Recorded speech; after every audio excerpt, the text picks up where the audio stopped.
इस प्रकार सोमवार व्रत की कथा पूरी होती है।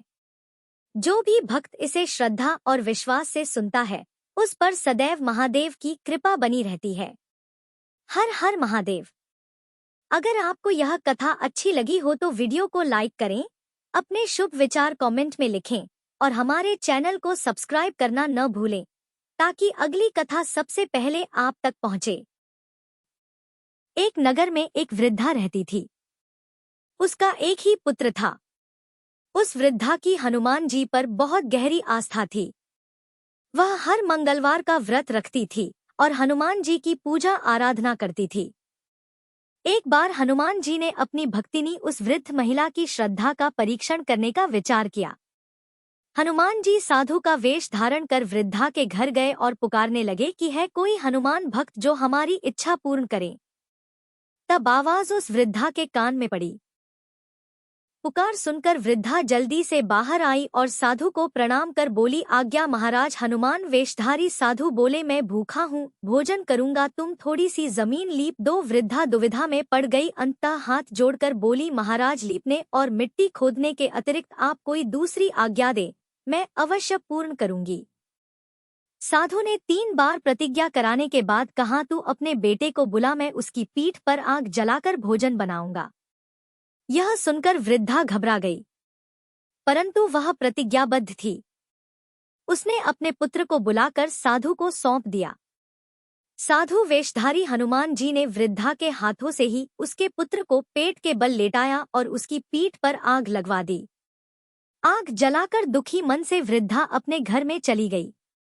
इधर भोजन बनाकर साधु ने वृद्धा को बुलाकर कहा कि उनका भोजन बन गया है, तुम अपने पुत्र को पुकारो ताकि वह भी आकर भोग लगा ले। इस पर वृद्धा बोली, उसका नाम लेकर मुझे और कष्ट ना दे। लेकिन जब साधु महाराज नहीं माने तो वृद्धा ने अपनी पुत्र को आवाज लगाई। वह अपनी मां के पास आ गया और अपने पुत्र को जीवित देखकर वृद्धा को बहुत आश्चर्य हुआ। वह साधु के चरणों में गिर पड़ी। तब हनुमान जी अपने वास्तविक रूप में प्रकट हुए और वृद्धा को भक्ति का आशीर्वाद दिया। तो प्रेम से बोले, शंकर भगवान की जय हो, बजरंगबली की जय हो। आइए सुनते हैं मंगलवार व्रत की पौराणिक कथा। एक बार नैमिषारण्य तीर्थ में 80,000 मुनि एकत्र होकर पुराणों के ज्ञाता श्री सूत जी से पूछने लगे, हैं महामुनि, आपने हमें अनेक पुराणों की कथा सुनाई है, अब कृपा करके हमें ऐसा व्रत और कथा बताएं जिसके करने से संतान की प्राप्ति हो तथा मनुष्यों को रोग, शोक, अग्नि, सर्व दुख आदि का भय दूर हो, क्योंकि कलयुग में सभी जीवों की आयु बहुत कम है। फिर इस पर उन्हें रोग चिंता के कष्ट लगे रहेंगे, तो फिर वह श्री हरि चरणों में अपना ध्यान कैसे लगा सकेंगे। श्री सूत जी बोले, हैं मुनियों, आपने लोक कल्याण के लिए बहुत ही उत्तम बात पूछी है। एक बार युधिष्ठिर ने भगवान श्री कृष्ण से लोक कल्याण के लिए यही प्रश्न किया था। भगवान श्री कृष्ण और युधिष्ठिर का संवाद तुम्हारे सामने कहता हूँ, ध्यान पूर्वक सुनो। एक समय पांडवों की सभा में श्री कृष्ण जी बैठे हुए थे। तब युधिष्ठिर ने भगवान श्री कृष्ण से प्रश्न किया, हे प्रभु नंद नंद गोविंद, आपने मेरे लिए अनेकों कथाएं सुनाई हैं, आज आप कृपा करके ऐसा व्रत या कथा सुनाएं जिसके करने से मनुष्य को रोग चिंता का भय समाप्त हो और उसको पुत्र की प्राप्ति हो। हे प्रभु, बिना पुत्र जीवन व्यर्थ है। पुत्र के बिना मनुष्य नरकगामी होता है।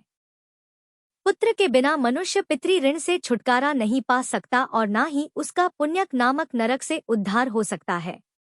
अतः पुत्रदायक व्रत बताएं। श्री कृष्ण भगवान बोले, हे राजन, मैं एक प्राचीन इतिहास सुनाता हूँ, आप उसे ध्यान पूर्वक सुनो। कुंडलपुर नामक एक नगर था।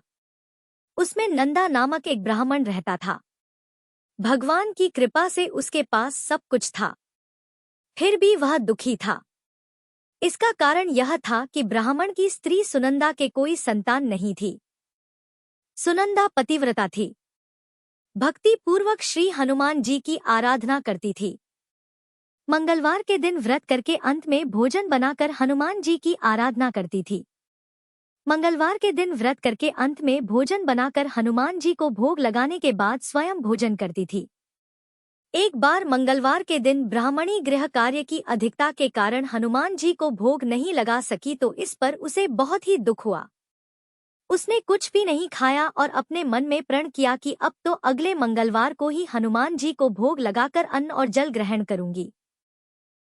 ब्राह्मणी सुनंदा प्रतिदिन भोजन बनाती, श्रद्धा पूर्वक पति को खिलाती, परंतु स्वयं भोजन नहीं करती और मन ही मन श्री हनुमान जी की आराधना करती थी। इसी प्रकार 6 दिन गुजर गए और ब्राह्मणी सुनंदा अपने निश्चय के अनुसार भूखी प्यासी निराहार रही। अगले मंगलवार को ब्राह्मणी सुनंदा प्रातःकाल ही बेहोश होकर गिर पड़ी। ब्राह्मणी सुनंदा की इस असीम भक्ति के प्रभाव से श्री हनुमान जी बहुत प्रसन्न हुए और प्रकट होकर बोले, सुनंदा, मैं तेरी भक्ति से बहुत प्रसन्न हूँ। तू उठ और वर मांग। सुनंदा अपने आराध्य देव श्री हनुमान जी को देखकर आनंद की अधिकता से विवल होकर श्री हनुमान जी के चरणों में गिरकर बोली, हे प्रभु, मेरी कोई संतान नहीं है कृपा करके पुत्र और कन्या प्रदान करें। आपकी अति कृपा होगी। श्री महावीर जी बोले, तेरी इच्छा पूर्ण होगी, तेरे एक कन्या पैदा होगी, उसके अष्टांग प्रतिदिन सोना दिया करेंगे। इस प्रकार कहकर श्री महावीर जी अंतर्ध्य हो गए। ब्राह्मणी सुनंदा बहुत हर्षित हुई और समाचार अपने पति से कहा। ब्राह्मण देव कन्या का वरदान सुनकर कुछ दुखी हुए, परंतु सोना मिलने की बात सुनी तो बहुत प्रसन्न हुए। उन्होंने विचार किया कि ऐसी कन्या के साथ मेरी निर्धनता भी समाप्त हो जाएगी। श्री हनुमान जी की कृपा से वह ब्राह्मणी गर्भवती हुई और 10वें महीने में उसे बहुत ही सुंदर पुत्री प्राप्त हुई। यह बच्ची अपने पिता के घर में ठीक उसी तरह से बढ़ने लगी जिस प्रकार शुक्ल पक्ष का चंद्रमा बढ़ता है। 10वें दिन ब्राह्मण ने उस बालिका का नामकरण संस्कार कराया। उसके कुल पुरोहित ने उस बालिका का नाम रत्नावली रखा, क्योंकि यह कन्या सोना प्रदान किया करती थी। इस कन्या ने पूर्व जन्म में बड़े ही विधान से मंगल देव का व्रत किया था। रत्नावली का अष्टांग बहुत सा सोना देता था। उस सोने से नंदा ब्राह्मण बहुत ही धनवान हो गया। अब ब्राह्मणी सुनंदा भी बहुत अभिमान करने लगी थी। समय बीतता रहा। अब रत्नावली 10 वर्ष की हो चुकी थी। एक दिन जब नंदा ब्राह्मण प्रसन्नचित था तब सुनंदा ने अपने पति से कहा, मेरी पुत्री रत्नावली विवाह के योग्य हो गई है, इसलिए आप कोई सुंदर और योग्य वर देखकर विवाह कर दें। यह सुनकर ब्राह्मण बोला, अभी तो रत्नावली बहुत छोटी है। तब ब्राह्मणी बोली, शास्त्रों की आज्ञा है कि कन्या 8वें वर्ष में गौरी, 9 वर्ष रोहिणी, 10 वर्ष में कन्या, इसके पश्चात रजस्वला हो जाती है। गौरी के दान से पाताल लोक की प्राप्ति होती है। रोहिणी के दान से बैकुंठ लोक की प्राप्ति होती है। कन्या के दान से इंद्रलोक में सुखों की प्राप्ति होती है। अगर हे पतिदेव रजस्वला का दान किया जाता है तो घोर नरक की प्राप्ति होती है। इस पर ब्राह्मण बोला, अभी तो रत्नावली मात्र 10 ही वर्ष की है और मैंने तो 16-16 साल की कन्याओं के विवाह कराए हैं। अभी जल्दी ही क्या है। तब ब्राह्मणी सुनंदा बोली, आपको तो लोभ अधिक हो गया है लगता है। अगर 11वें वर्ष में विवाह नहीं होता है तो उसमें मासिक धर्म के रक्त का पिता और बड़े भाई को पान करना पड़ता है। शास्त्रों में कहा गया है कि माता पिता और बड़ा भाई रजस्वला कन्या को देखते हैं तो वह अवश्य ही नरकगामी होते हैं। तब ब्राह्मण बोला, अच्छी बात है, कल मैं अवश्य ही योग्य वर की तलाश में अपना दूत भेजूंगा। दूसरे दिन ब्राह्मण ने अपने दूत को बुलाया और आज्ञा दी कि जैसी सुंदर मेरी कन्या है वैसा ही सुंदर वर उसके लिए तलाश करो। दूत अपने स्वामी की आज्ञा पाकर निकल पड़ा। पंप नगरी में उसने एक सुंदर लड़के को देखा। यह बालक एक ब्राह्मण परिवार का बहुत गुणवान पुत्र था। इसका नाम सोमेश्वर था। दूत ने इस सुंदर और गुणवान ब्राह्मण पुत्र के बारे में अपने स्वामी को पूर्ण विवरण दिया। ब्राह्मण नंदा को भी सोमेश्वर अच्छा लगा और फिर एक शुभ मुहूर्त में विधि पूर्वक कन्यादान करके ब्राह्मण संतुष्ट हुए। परंतु ब्राह्मण के मन में तो लोभ समाया हुआ था। उसने कन्यादान तो कर दिया था पर वह बहुत ही खिन्न था। उसने विचार किया कि रत्नावली तो अब चली जाएगी और मुझे इससे जो सोना मिलता था वह अब मिलेगा नहीं। मेरे पास जो धन था कुछ तो इसके विवाह में खर्च हो गया और जो शेष बचा है वह भी कुछ दिनों के बाद समाप्त हो जाएगा। मैंने तो इसका विवाह करके बहुत बड़ी भूल कर दी है। अब कोई ऐसा उपाय हो कि रत्नावली मेरे घर में ही बनी रहे, अपनी ससुराल ना जाए। लोभ रूपी राक्षस ब्राह्मण के मस्तिष्क पर छाता जा रहा था। रात भर अपनी शैया पर बेचैनी से करवटें बदलते बदलते उसने एक बहुत ही क्रूर निर्णय लिया। उसने विचार किया कि जब रत्नावली को उसका पति सोमेश्वर अपने घर के लिए जाएगा तो वह मार्ग में छिपकर सोमेश्वर का वध कर देगा और अपनी लड़की को अपने घर ले आएगा, जिससे नियमित रूप से उसे सोना भी मिलता रहेगा और समाज का कोई मनुष्य उसे दोष भी नहीं दे सकेगा। जब अगले दिन सुबह हुई तो नंदा और सुनंदा ने अपनी जमाई तथा लड़की को बहुत सारा धन देकर विदा किया। सोमेश्वर अपनी पत्नी रत्नावली को लेकर ससुराल से अपने घर की तरफ चल दिया। ब्राह्मण नंदा महालोभ के वशीभूत होकर अपनी मति खो चुका था। पाप पुण्य का उसे विचार नहीं रहा था। अपने भयानक और क्रूर निर्णय को कार्य रूप देने के लिए उसने अपने दूत को मार्ग में अपनी जमाई का वध कराने के लिए भेज दिया था, ताकि रत्नावली से प्राप्त होने वाला सोना उसे हमेशा मिलता रहे और वह कभी निर्धन ना हो। ब्राह्मण के दूत ने अपने स्वामी की आज्ञा का पालन करते हुए उसके जमाई सोमेश्वर का मार्ग में ही वध कर दिया। समाचार प्राप्त कर ब्राह्मण नंदा मार्ग में पहुंचा और रोती हुई अपनी पुत्री रत्नावली से बोला, है पुत्री, मार्ग में लुटेरों ने पति का वध कर दिया है। भगवान की इच्छा के आगे किसी का वश नहीं चलता है। अब तू घर चल, वहां पर ही रहकर शेष जीवन व्यतीत करना। जो भाग्य में लिखा है वही होगा। अपने पति की अकाल मृत्यु से रत्नावली बहुत दुखी हुई। करुण, क्रंदन और रुदन करती हुई अपने पिता से बोली, हे पिताजी, इस संसार में जिस स्त्री का पति नहीं है उसका जीना व्यर्थ है। मैं अपने पति के साथ ही अपने शरीर को जला दूंगी और सती होकर अपने इस जन्म को, माता पिता के नाम को तथा सास ससुर के यश को सार्थक करूंगी। ब्राह्मण नंदा अपनी पुत्री रत्नावली के वचनों को सुनकर बहुत दुखी हुआ। विचार करने लगा कि मैंने व्यर्थ ही जमाई वध का पाप अपने सिर लिया है। रत्नावली तो उसके पीछे अपने प्राण तक देने को तैयार है। मेरा तो दोनों तरफ से मरण हो गया। धन तो अब मिलेगा नहीं। जमाई वध के पाप के फल स्वरूप यम यातना भुगतनी पड़ेगी। यह सोचकर वह बहुत ही दुखी हुआ। सोमेश्वर की चिता बनाई गई। रत्नावली सती होने की इच्छा से अपने पति का सिर अपनी गोद में रखकर चिता में बैठ गई। जैसे ही सोमेश्वर की चिता को अग्नि लगाई गई, वैसे ही प्रसन्न होकर मंगल देव वहां प्रकट हुए और बोले, हे रत्नावली, मैं तेरी पति भक्ति से बहुत प्रसन्न हूँ, तू वर मांग। तब रत्नावली ने अपने पति का जीवन दान मांगा। मंगलदेव बोले, रत्नावली, तेरा पति अजर अमर है, यह महाविद्वान भी होगा और इसके अलावा तेरी जो इच्छा हो वह वर मांग। तब रत्नावली बोली, है ग्रहों के स्वामी, यदि आप मुझ पर प्रसन्न हैं तो मुझे यह वरदान दीजिए कि जो भी मनुष्य मंगलवार के दिन प्रातः काल लाल पुष्प लाल चंदन से पूजा करके आपका स्मरण करेगा उसको रोग व्याधि नहीं होगी, स्वजनों से कभी वियोग नहीं होगा, सर्प अग्नि तथा शत्रुओं का भय नहीं रहेगा, और जो स्त्री मंगलवार का व्रत करेगी वह कभी विधवा नहीं होगी। मंगलदेव ने तथास्तु कहकर अंतर्ध्य हो गए।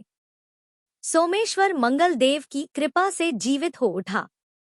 रत्नावली अपने पति को पुनः प्राप्त कर बहुत प्रसन्न हुई और मंगलदेव का व्रत प्रत्येक मंगलवार को करके व्रतराज और मंगलदेव की कृपा से इस लोक में सुख ऐश्वर्य को भोगते हुए अंत में अपने पति के साथ स्वर्ग लोक को गए। प्रेम से बोलिए जय श्री हनुमान। आइए अब सुनते हैं श्री राम नाम की महिमा। लंकापति रावण के वध के बाद जब अयोध्यापति प्रभु श्री राम की कीर्ति दूर दूर तक फैल रही थी और वह मर्यादा पुरुषोत्तम कहलाने लगे थे, तब एक दिन महादेव शिव की इच्छा भी मर्यादा पुरुषोत्तम श्री राम से मिलने की हुई। पार्वती जी को संग लेकर महादेव जी कैलाश पर्वत से उतरकर अयोध्या नगरी के रास्ते पर चल पड़े। भगवान शिव और मां पार्वती को अयोध्या आया देखकर राम जी बहुत खुश हुए। माता जानकी ने उनका उचित आदर सत्कार किया और स्वयं भोजन बनाने के लिए रसोई में चली गई। इस बीच भगवान शिव ने श्री राम जी से पूछा, आपके सेवक हनुमान जी दिखाई नहीं दे रहे हैं। तब श्री राम बोले, वे बगीचे में हैं। शिव जी ने श्री राम जी से बगीचे में जाने की अनुमति मांगी और पार्वती जी का हाथ थामकर बगीचे में आ गए। बगीचे की खूबसूरती देखकर उनका मन मोहित हो गया। आम के एक घने वृक्ष के नीचे हनुमान जी दीन दुनिया से बेखबर गहरी नींद में सोए हुए थे और एक लय में खर्राटों से राम नाम की ध्वनि उठ रही थी। चकित होकर शिवजी और माता पार्वती एक दूसरे की ओर देखने लगी। माता पार्वती मुस्कुरा उठी और वृक्ष की डालियों की ओर इशारा किया। राम नाम सुनकर पेड़ की डालियां भी झूमने लगी थी और इनके बीच से भी राम नाम उच्चारित हो रहा था। शिवजी इस राम नाम की धुन में मस्त मगन होकर खुद भी राम राम कहकर नाचने लगे। माता पार्वती जी ने भी अपने पति का अनुसरण किया और अपने कोमल पैर थिरकाने लगी। शिवजी और माता पार्वती जी के नृत्य से ऐसी झनकार उठी कि स्वर्ग लोक के देवता गण भी आकर्षित होकर बगीचे में आ गए और राम नाम की धुन में सभी मस्त हो गए। माता जानकी भोजन तैयार करके प्रतीक्षा कर रही थी, परंतु संध्या गिरने पर भी अतिथि नहीं पधारे। तब अपने देवर लक्ष्मण जी को बगीचे में भेजा। लक्ष्मण जी तो स्वयं को श्री राम का सेवक ही मानते थे, इसलिए बगीचे में आकर जब उन्होंने धरती पर स्वर्ग का नजारा देखा तो स्वयं भी राम नाम की धुन में झूम उठे। महल में माता जानकी जी परेशान हो रही थी कि अभी तक भोजन ग्रहण करने कोई भी क्यों नहीं आया। उन्होंने श्री राम जी से कहा, भोजन ठंडा हो रहा है, चलिए हम ही जाकर बगीचे में से सभी को ले आए। तब जब राम जी बगीचे में गए तो वहां राम नाम की धूम मची हुई थी। हनुमान जी गहरी नींद में सोए हुए थे और उनके खर्राटों से अभी तक राम नाम ही निकल रहा था। श्री राम भाव विवल हो उठे। राम जी ने हनुमान जी को नींद से जगाया और प्रेम से उनकी तरफ निहारने लगे।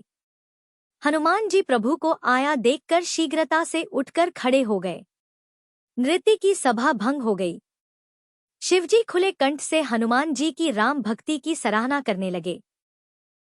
हनुमान जी सकुचाए लेकिन मन ही मन खुश हो रहे थे। श्री सियाराम ने भोजन करने का आग्रह भगवान शिव जी से किया। सभी लोग महल में भोजन करने के लिए चल पड़े। माता जानकी जी भोजन परोसने लगी। हनुमान जी को भी श्री राम जी ने पंक्ति में बैठने का आदेश दिया।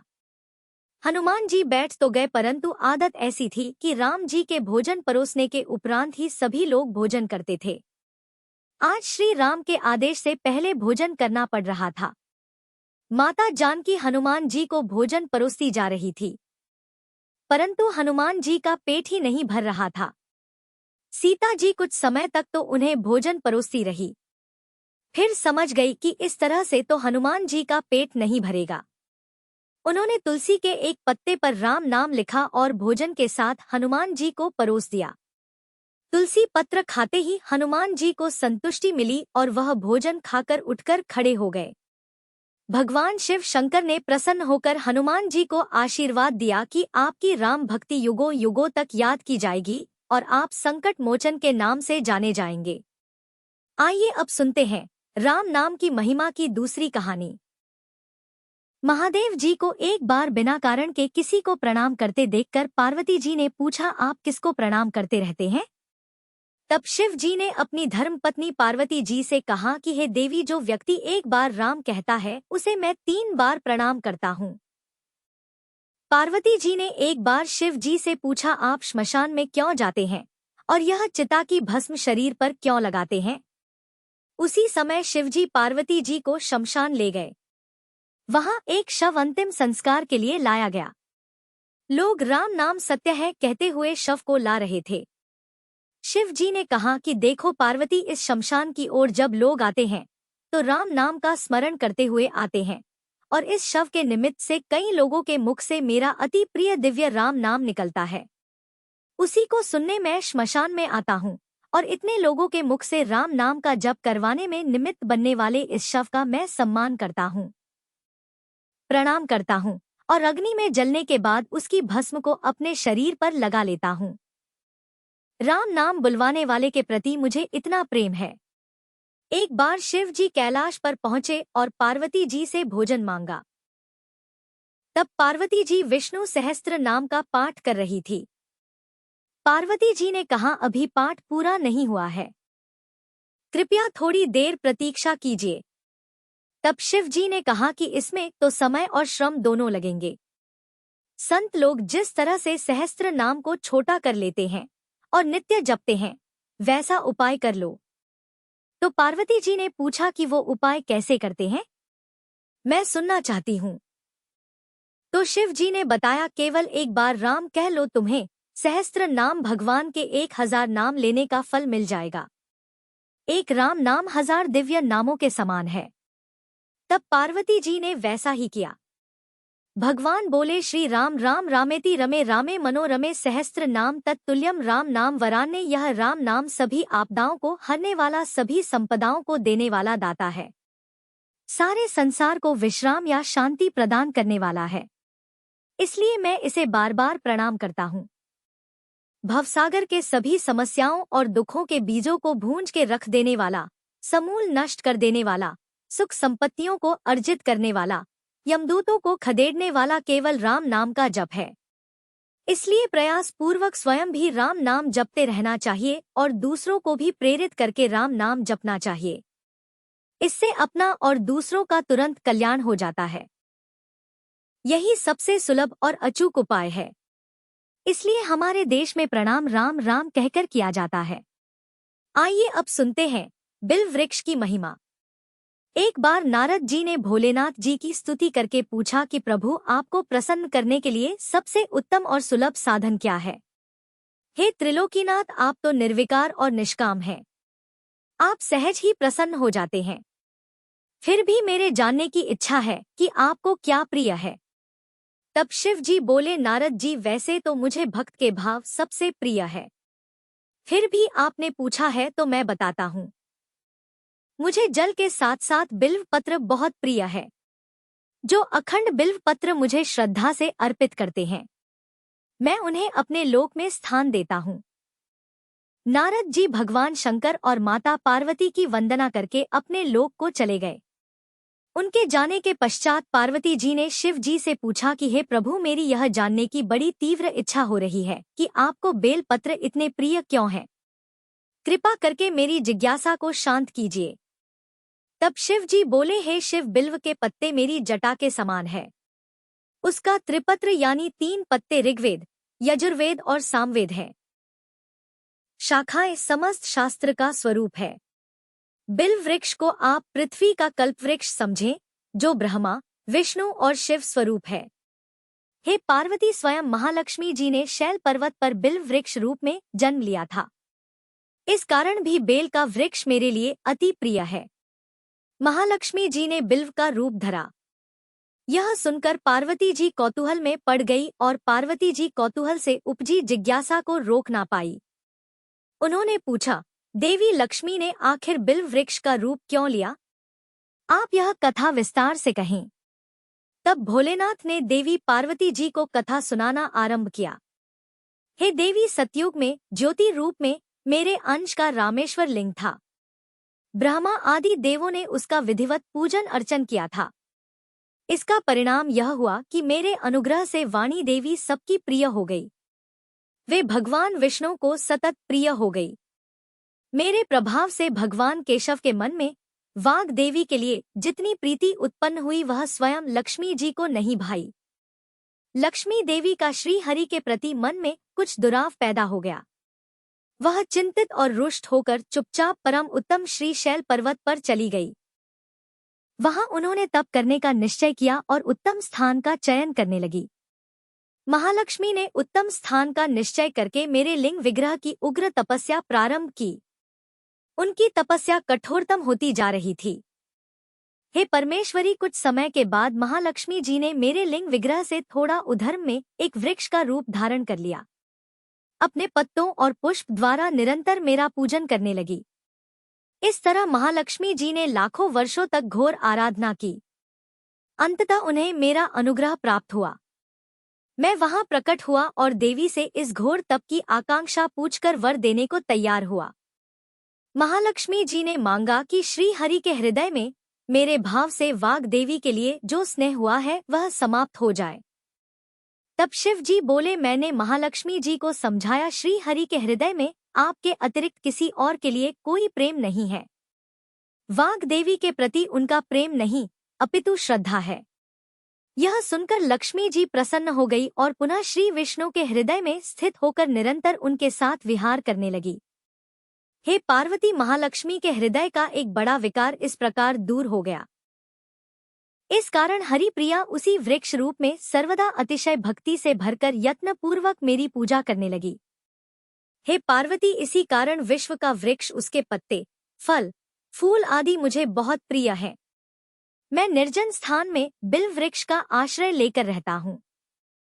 बेल वृक्ष को सदा सर्व तीर्थ में एवं सर्वदेवमय मानना चाहिए। बिल्व पत्र, बिल्व फूल, बिल्व वृक्ष अथवा बिल्व काष्ठ के चंदन से जो मेरा पूजन करता है वह भक्त मेरा अति प्रिय है। बिल्व वृक्ष को शिव के समान ही समझो। वह मेरा शरीर है जो बिल्व पर चंदन से मेरा नाम अंकित करके मुझे अर्पण करता है। मैं उसे सभी पापों से मुक्त करके अपने लोक में स्थान देता हूँ। हे देवी, उस व्यक्ति को स्वयं लक्ष्मी जी भी नमस्कार करती हैं जो मेरा पूजन करते हैं। जो बिल्व मूल में प्राण छोड़ता है उसको रुद्र देह प्राप्त होता है और ऐसे मनुष्य पर सदैव ही माता लक्ष्मी की कृपा रहती है और साथ ही साथ भगवान नारायण की कृपा भी उन पर सदैव बनी रहती है। प्रेम से बोलिए भगवान शिव और माता पार्वती की जय। आइए अब सुनते हैं मंगलवार को सुनी जाने वाली मंगला गौरी माता की पौराणिक कथा। कुरु देश में शुद्ध कीर्ति नामक एक विद्वान कीर्तिशाली शत्रुओं का नाश करने वाला 64 कलाओं का ज्ञाता तथा धनुर्विद्या में कुशल राजा हुआ था। पुत्र के अलावा अन्य सभी शुभ चीजें उस राजा के पास थी। इसलिए वह राजा संतान के विषय में अत्यंत चिंतित हुआ और जब ध्यान पूर्वक देवी की आराधना करने लगा तब उसकी कठोर तपस्या से देवी प्रसन्न हो गई और उससे यह वचन बोली कि हे सुव्रत, वर मांगो। तब श्रुत कीर्ति बोला, हे देवी, यदि आप मुझ पर प्रसन्न हो तो मुझे सुंदर पुत्र दीजिए। हे देवी, आपकी कृपा से अन्य किसी भी वस्तु का अभाव नहीं है। तब उसका यह वचन सुनकर पवित्र मुस्कान वाली देवी ने कहा, राजन, तुमने अत्यंत दुर्लभ वर मांगा है, फिर भी कृपा वर्ष मैं तुम्हें अवश्य दूंगी। किंतु हे राजन सुनिए, यदि परम गुण पुत्र चाहते हो तो वह केवल 16 वर्ष तक जीवित रहेगा और यदि रूप तथा विद्या से पुत्र चाहते हो तो दीर्घजीवी होगा। देवी का यह वचन सुनकर राजा चिंतित हो उठा और पुनः अपनी पत्नी से परामर्श करके उसने गुणवान तथा सभी शुभ लक्षणों से संपन्न 16 वर्ष की आयु वाला पुत्र मांगा। तब देवी ने भक्ति संपन्न राजा से कहा, है नृपनंदन, मेरे मंदिर के द्वार पर आम का वृक्ष है। उसका एक फल लाकर मेरी आज्ञा से अपनी पत्नी को उसे भक्षण हेतु प्रदान करो, जिससे वह शीघ्र ही गर्भ धारण करेगी। इसमें संदेह नहीं है। प्रसन्न होकर राजा ने वैसा ही किया और उसकी पत्नी ने गर्भ धारण कर लिया। 10वें महीने में उसने देवतुल्य सुंदर पुत्र को जन्म दिया।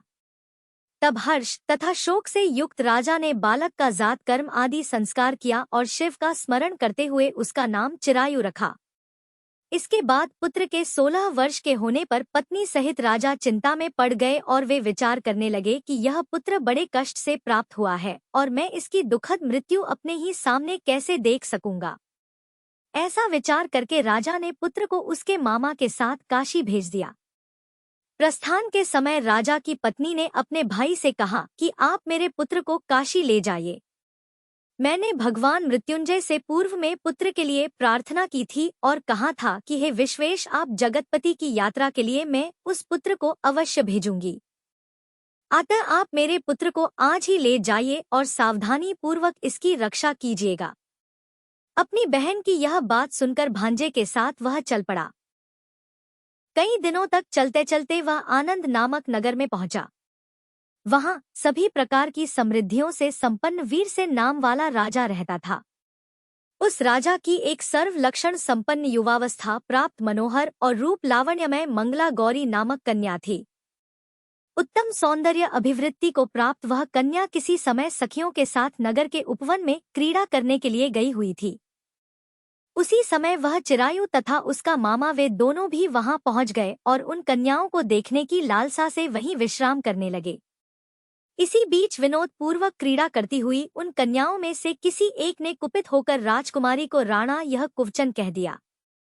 तब उस अशुभ वचन को सुनकर राजकुमारी ने कहा कि तुम अनुचित बातें क्यों बोल रही हो? मेरे कुल में तो इस प्रकार की कोई नहीं है। मंगला गौरी की कृपा से तथा उनके व्रत के प्रभाव से विवाह के समय जिसके सर पर मेरे हाथ से अक्षत पड़ेंगे, हे सखी, वह यदि अल्प आयु वाला भी होगा तो भी चिरंजीवी हो जाएगा। इसके बाद वे सभी कन्याएं अपने अपने घर चली गई। उसी दिन राजकुमारी का विवाह था। बालिक देश के दृढ़ नामक राजा के सुकेत नाम वाले पुत्र के साथ उसका विवाह निश्चित किया गया था। वह सुकेत विद्याहीन, कुरूप तथा बहरा था। तब सुकेत के साथ आए हुए उन लोगों ने विचार किया कि इस समय कोई दूसरा श्रेष्ठ वर ले जाना चाहिए और विवाह संपन्न हो जाने के बाद वहां सुकेत पहुंच जाए। तो उन लोगों ने चिरायु के मामा के पास जाकर याचना की कि आप इस बालक को हमें दे दीजिए जिससे हमारा कार्य सिद्ध हो जाए। इस पृथ्वी पर परोपकार के समान दूसरा कोई धर्म नहीं है। तब उनकी बात सुनकर चिरायु का मामा मन ही मन बहुत प्रसन्न हुआ, क्योंकि इसने उपवन में पहले ही कन्या मंगला गौरी की बात सुन ली थी। फिर भी उसने एक बार कहा कि आप लोग इसे किस लिए मांग रहे हैं? कार्य की सिद्धि हेतु वस्त्र, अलंकार आदि मांगे जाते हैं, वर तो कहीं भी नहीं मांगा जाता। तथापि आप लोगों का सम्मान रखने के लिए मैं इसे दे रहा हूँ। इसके बाद चिरायु को वहां ले जाकर उन लोगों ने विवाह संपन्न कराया। सप्तपदी आदि के हो जाने पर रात्रि में शिव पार्वती की प्रतिमा के समक्ष उस चिरायु ने हर्षयुक्त होकर मंगला गौरी के साथ शयन किया। उसी दिन चिरायु के 16 वर्ष पूर्ण हो चुके थे और अर्धरात्रि में साक्षात काल सर्प रूप में वहां आ गया। इसी बीच संयोगवश राजकुमारी जाग गई। उसने उस महासर्प को वहां देखा और वह भय से व्याकुल होकर कांपने लगी। तभी उस कन्या ने धैर्य धारण किया। 16 उपचारों से सर्प की पूजा की और पीने के लिए उसे दूध दे दिया। उसने दीनता भरी वाणी में उस सर्प की प्रार्थना की और स्तुति की। मंगला गौरी प्रार्थना करने लगी कि मैं उत्तम व्रत को करूंगी जिससे मेरे पति जीवित रहे। यह जिस तरह से चिरकाल तक जीवित रहे आप वैसा कीजिए। इतने में सर्प वहां स्थित एक कमंडल में प्रवेश कर गया और उस मंगला गौरी ने अपनी कंचुकी से उस कमंडल का मुंह बांध दिया। इसी बीच उसका पति अंगड़ाई लेकर जाग गया और अपनी पत्नी से बोला, हे प्रिय, मुझे भूख लगी है। तब वह अपनी माता के पास जाकर खीर, लड्डू आदि ले आई और उसके द्वारा दिए भोज्य पदार्थ को उसने प्रसन्न मन होकर खाया। भोजन के बाद हाथ धोते समय उसके हाथ से अंगूठी गिर पड़ी। तांबुल खाकर वह पुनः सो गया। उसके बाद मंगला गौरी कमंडल को फेंकने के लिए जाने लगी। विधि की कैसी गति है कि उस कमंडल में से बाहर की ओर जगमग करती हुई हारका को देखकर वह आश्चर्यचकित हो गई। घट में स्थित उस हार को उसने अपने कंठ में धारण कर लिया। इसके बाद कुछ रात शेष रहते ही चिरायु का मामा आकर उसे ले गया। इसके बाद वर पक्ष के लोग सुकेत को वहां ले आए। उसे देखकर मंगला गौरी ने कहा कि यह मेरा पति नहीं है। तब उन सभी ने उससे कहा कि हे शुभे, तुम यह क्या बोल रही हो? यहाँ तुम्हारा कोई परिचायक हो तो उसे हम लोगों को बताओ। मंगला गौरी बोली, जिसने रात में 9 रत्नों से बनी अंगूठी दी है उसकी अंगुली में इसे डालकर परिचायक निशानी देख ले। मेरे पति ने रात्रि में मुझे जो हार दिया था उसके रत्नों का समुदाय कैसा है, उस बात को यह बताएं। यह तो कोई अन्य ही है। इसके अलावा रात में परस्पर भाषण तथा भोजन आदि जो कुछ किया गया था उसे भी यह बता दे। तब यह निश्चय ही मेरे पति हैं। इस प्रकार उसका वचन सुनकर सभी ठीक है कहने लगे। किंतु जब एक भी बात ना मिली तब सभी ने सुकेत को उसका पति होने से निषिद्ध कर दिया और वर पक्ष वाले जिस तरह से आए थे उसी तरह से चले गए। उसके बाद अपने वंश को बढ़ाने वाली महान यश से संपन्न तथा परम मनस्वी मंगला गौरी के पिता ने अन्नपान आदि का सत्र चलाया। उन्होंने वर पक्ष का वृतांत कानों कान सुन लिया कि स्वरूप से कुरूप होने के कारण लोगों के द्वारा किसी अन्य को वर के रूप में आदर पूर्वक लाया गया था। तब उन्होंने अपनी कन्या को पर्दे के भीतर बिठा दिया। उसके बाद 1 वर्ष बीतने पर यात्रा करके चिरायु अपने मामा के साथ यह देखने आया कि विवाह के बाद वहां क्या हुआ। तब भीतर से उसे देखकर वह मंगला गौरी अत्यंत प्रसन्न हुई और माता पिता से बोली कि मेरे पति आ गए हैं। तब राजा ने अपने स्वजनों को बुलाकर पूर्व में कहे गए सभी परिचायकों को निशानी को देकर मंद मुस्कान वाली अपनी कन्या चिरायु को सौंप दी। राजा ने शिष्ट जनों को साथ लेकर विवाह का उत्सव कराया। इसके बाद राजा वीरसेन ने वस्त्र, आभूषण आदि, सेना, घोड़े, रथ और अन्य भी बहुत सी सामग्रियां देकर उन्हें विदा किया। उसके बाद कुल को आनंदित करने वाला वह चिरायु पत्नी तथा मामा को साथ लेकर सेना के साथ अपने नगर पहुंचा। लोगों के मुख से उसे आया हुआ सुनकर उसके माता पिता को विश्वास नहीं हुआ। उन्होंने सोचा कि प्रारब्ध अन्यथा कैसे हो सकता है। इतने में वह अपने माता पिता के पास आ गया और स्नेह से परिपूर्ण वह चिरायु भक्ति पूर्वक उनके चरणों में गिर पड़ा। तब अपने पुत्र का मस्तक सूंघकर उन दोनों ने परम आनंद प्राप्त किया।